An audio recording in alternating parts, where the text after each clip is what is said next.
You can see the landscape has changed from rural to city, which means that we have now arrived in Paris. This is going to be a great experience. We stay for 3 days in Paris on our tour of Europe, so we have a real good chance to see the city and find out about the Louvre Museum and go to the parks and gardens and go shopping. And that's what we'll be doing in the next several programs on World Traveler, exploring Paris from top to bottom. In visiting the city, we always offer several walking tours to take you around and show you the sights from our centrally located hotel. And in a later program, you'll enjoy a guided tour of the city with a local Parisian guide on a tour bus. But for now, we find ourselves in the Place de la Concorde, which is the largest public square in all of Europe. Behind our Hawaii group, you see the beautiful fountains. You might recognize this from the great film An American in Paris. Gene Kelly was dancing in these fountains, or at least a Hollywood replica of them. Gabrielle's two famous mansions, the Crillon Hotel and the Naval Ministries, flank the side of the Place de la Concorde as we look down Rue de Rivoli, just a block from our hotel now.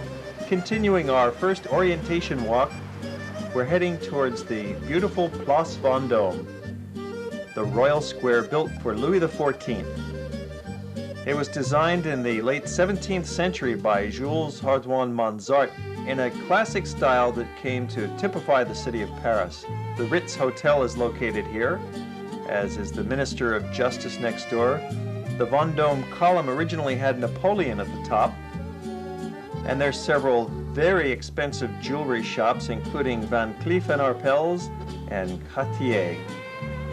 It's always a treat, a free treat, to look in the window of Cartier, but keep on walking. We don't have the time or money to stop in here today. We're on our orientation walk, and we're heading towards the center of town, Place de l'Opéra, with the Opera Square and famous cafes, the Café de la Paix right here. It's really not too far from the Opera Square to Place de la Concorde, maybe a 15-minute walk.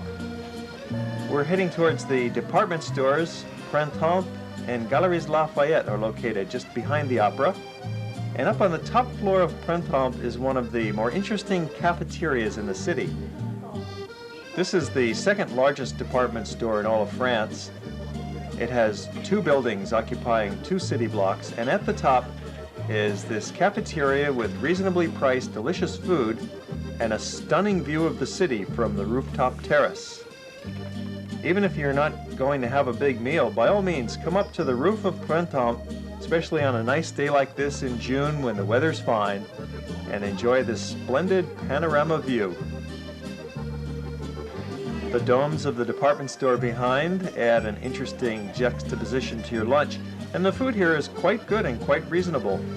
So you'll find yourself tempted, even if you are coming up only to look, to grab a tray and spend $10 or $15 for a delicious French lunch. You have the Madeleine in the background, and we're heading back down through the department store once again. They have a whole wide variety of goods for sale here, like any great city department store would. And coming up shortly in the program, we'll be strolling down the more elegant shopping streets of the city and looking at the smaller shops and boutiques. Sales taxes in Europe average 18%, but you can get a refund on that if you're spending more than $100 or $200 in the various stores. You go to the service desk at Printemps with your receipts, and they will explain to you how to get your 18% refund. Now we're on the Champs-Élysées, the main boulevard of the city. It's the most famous one for tourists. At the top is the Arc de Triomphe. And Paris has spent the last 2 years rebuilding the sidewalks and the streets and the underground parking on the Champs-Élysées, and so now it's looking quite nice. The Lido nightclub is one of the famous spectacular reviews with the dancing ladies and dancing animals and fabulous costumes and lack of costumes, and it's a fun spot. It's about $100 for the show there. Virgin Records is the largest record store in the world. They've taken over what must have been a former palace or automobile showroom here. Richard Branson, the head of Virgin Records, is quite the entrepreneur, and he has created a colossal masterpiece on the Champs-Élysées the world's largest record store. From here we cross town to the most elegant shopping street in the city, the Rue Faubourg Saint-Honoré. This is where you can spend all your money in one store if you like. Fabulous dresses, interesting furniture, antiques, luggage, accessories, it's all here.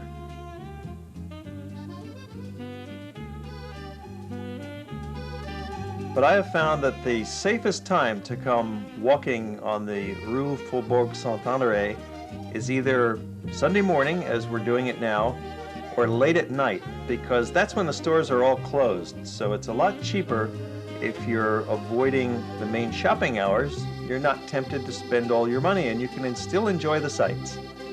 And of course, if there's something you see you desperately need, you can always come back the next day and try again when they're open. Sunday morning, there's not really a lot to do in Paris. You can go to Notre-Dame Cathedral and listen to the music performances at the Mass. You can go to the museums on Sunday. The Louvre and the d'Orsay are open. But otherwise, nearly all the stores in the city are closed on Sunday. In fact, throughout Europe, you'll find the stores do not open on Sunday. So it's a good time for just strolling and window shopping in an expensive district like this. The Élysées Palace is the official residence of the President of France. Still, there's many important ministries in the neighborhood. There's official government offices mixed in with these fancy boutiques. And so you'll see lots of policemen posted on the various corners. They're not there to guard the jewels and the shoes and the fancy stores. They're guarding the politicians. The nearby Place Beauvau marks the entrance to the Ministry of Home Affairs. These guards keep the general public out, which is too bad because inside there are great art treasures, paintings and sculptures. But the police are there to maintain order and make sure you don't go inside. That's okay because there's plenty of other things to see. We're still walking along the Rue Faubourg Saint-Honoré, and we're heading to a couple of the most famous bakeries in the city. This is window shopper's paradise.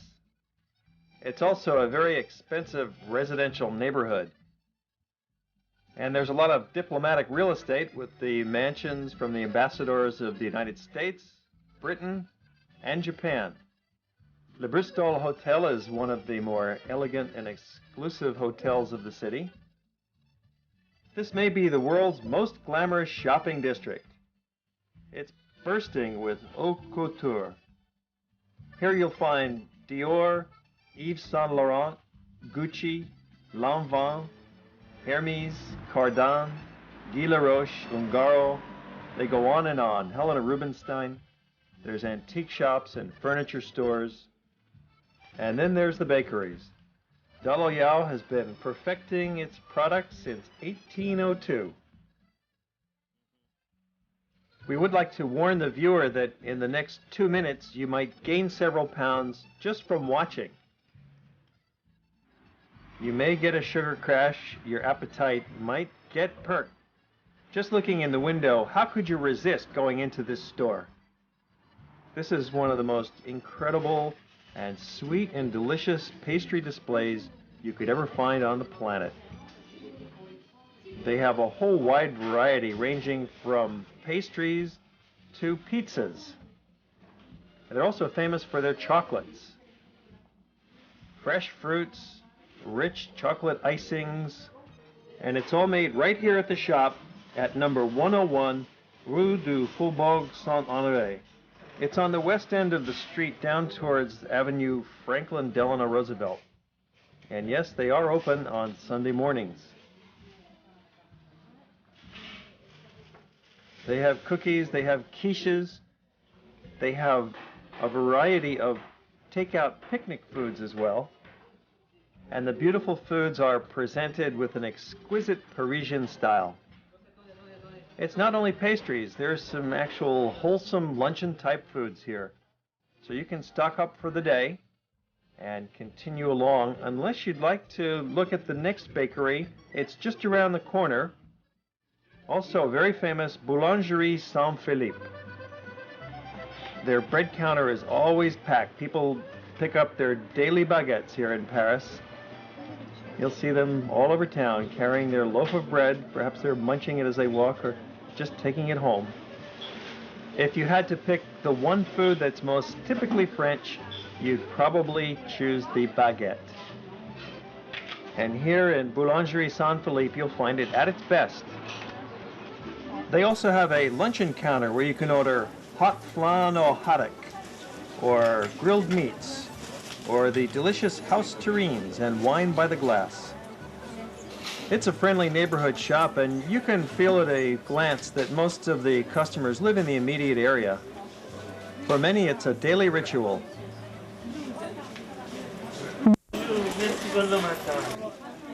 The charming grace of these customers puts to rest the notion that all Parisians are rude. In their element, they can be polite and very friendly. This bakery also has a sweets counter. You can have some lime tarts, or you can have cheese filling in your cream puffs. You can have a whole variety of sweets, but the most popular item, as you've seen, is the baguettes, lining up for their loaves of French bread. The neighborhood it's in has a beautiful church that was designed by the same architect who built the Arc de Triomphe. Designed to look like a Roman basilica, the church was built in the 1770s. Again, this is Sunday morning in the Faubourg Saint-Honoré. It's very quiet here on a Sunday morning, but during the week it's busy. There's cars streaming back and forth, and the shops are all generally open from 9:30 in the morning till about 6:30 in the evening. Plunging into a bit of chaos here, it's a noisy demonstration put on by some Parisian Vietnamese. They were protesting something. We couldn't quite figure out what it was, though. As we pass on by into the subway entrance, the Parisian Metro. This is a great way to get around the city, just like in London or New York. It's such a large city, and the streets are rather congested, so to get around quickest, it's best to take the subway. Here's our Hawaii bunch lining up at the token booth, getting their tickets and getting through the turnstiles. You put your ticket in and pops out the other end, and you don't really have to hold on to this ticket once you're on the subway. It's not like London where you need the ticket to get off and out of the station. Once you're through the turnstile, you find your way to the platform, determine which direction you're going and what stop you're heading for, and board the train. The subways in Paris are very quiet because most of them run on rubber tires. And it's clean and safe in the system. No need to worry here. Just relax and keep alert for the next station for where you're getting off, and you'll quickly be on your way. Sometimes you might have to change trains to get from one spot to another in town. The subway consists of 13 interconnecting lines, so it's easy to change from one line to the next. We're heading for Notre-Dame Cathedral, which is at the Cité stop. And when you go to Notre-Dame by subway, be sure to take the elevator up rather than walking up the stairs. You might as well save your energy because the stairs are the equivalent of about a 5-story building. Some of the subway stops are buried quite deep underground, and we soon emerge and behold the glorious sight of Notre-Dame Cathedral. Probably the most famous Gothic cathedral to be found any place in the world. After the Eiffel Tower, this is the most famous building in town. The 3 Gothic portals. The Portal of the Virgin stands in the center. Embossed carvings and statues cover the facade. It stands majestically on the Ile de la Cité. Pope Alexander III laid the first stone in 1163, and it then took over 170 years to finish constructing this great Gothic cathedral. It's 430 feet long, and the twin towers stand 228 feet high. There's also a little gift shop. You can buy postcards and rosaries and other religious gift items here. Emerging back out into the stunning daylight for another view of the facade and the side transept, you can see the flying buttresses that hold up the building. Crossing the Seine, we're walking along on the left bank now. on Rue de la Boucherie. This is one of the most charming and interesting little neighborhoods in the city. Are they really going to get married? Well, anything is possible in this neighborhood. At a glance, your eye can take in a whole variety of interesting things to see. We're near Place Maubert. People are coming with their heavy shopping packages loaded down with fresh produce from the open street market just down the road there at Place Maubert. Our Hawaii Geographic Society tour group is just drinking in the sights here on our walking tour on the left bank in Paris. Okay. There are two very old churches in the neighborhood, Saint-Séverin and Saint-Julien-le-Pauvre. The Cluny Museum is also nearby, and there's a lot of Greek restaurants on Rue de la Huchette. Well, we're leaving this part of town after our brief visit, hopping in the metro and riding across the city, coming out at one of these beautiful old-fashioned metro stations. The glass and steel canopy designed in the style of Art Nouveau, blending in beautifully with the trees in this little shady place. This is the Abbassès station, and it's right near the funiculaire that will take you to the top of Montmartre. This is one of the great places to visit in Paris for the tourist. You must do it. You can walk up the steps of the hill. It's really not that bad a climb, several hundred steps, or pay your $1.10 and ride up on this little cog railway. You use a standard metro ticket to ride up the funiculaire, and you'll be up there within a few minutes, and at the top you can stroll around the charming Place de Tertre. It might seem a little touristic while you're up there, but don't worry, it's got a genuine charm that's preserved from days gone by. And at the top we have the Basilica of Sacré-Cœur, a late 19th century Byzantine-style church that towers over this neighborhood. It's the second highest point in Paris after the Eiffel Tower. Right next door is the charming little square of Place de Tertre. I always like to arrive here in the very late afternoon or early evening when the light is at its best. This was an artist's quarter back in the 19th century and a bohemian hang-up right up through the early 20th century. They have a fine creperie right on the place. They make their crepes fresh right in front of your eyes, pouring on lots of fine batter and sprinkling it with the white powdered sugar that goes with your crepe. You can have a variety of flavors of crepe, or you can have it just plain if you like. I'd suggest the Grand Marnier and chocolate. Maybe slice some bananas on there.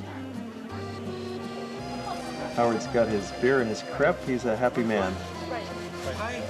So we spend about an hour, hour and a half just roaming around the Place de Tertre, having a great time, looking into the little souvenir and gift shops. You could sit down on the terrace, have a drink, have dinner even. Or you can have one of the artists do a pencil sketch of your grandchild, if you've brought along a snapshot, as two of our travelers did. There are several dozen artists here in the square, and their prices are very reasonable. You can also buy freshly painted watercolor landscapes. Chez Eugene is one of the landmarks, and another restaurant, La Mère Catherine, dates back to 1793, still in its same original location. La Bohème is the main terrace restaurant here, and there's also a dance hall just around the corner where couples enjoy dancing to polkas. The prices are typical for Paris. You might not find the absolute highest quality food here, but you can't beat this atmosphere. You can do a little bargaining with the painters. Each of the artists who has a stand here has to be the one who actually created the artwork. Typical restaurant prices in Paris are just like a fine restaurant back home in Honolulu or anywhere. Maybe $25, $30 for dinner. Add a little bit more if you're going to have some nice wine to go with it. The atmosphere is free, and this place is just bursting with characters. We've enjoyed our visit to Montmartre, descending down the hill, and this staircase is just off behind the Place de Tarte, and it's not quite as imposing as the main staircase, so it's an interesting little back door as we exit our program.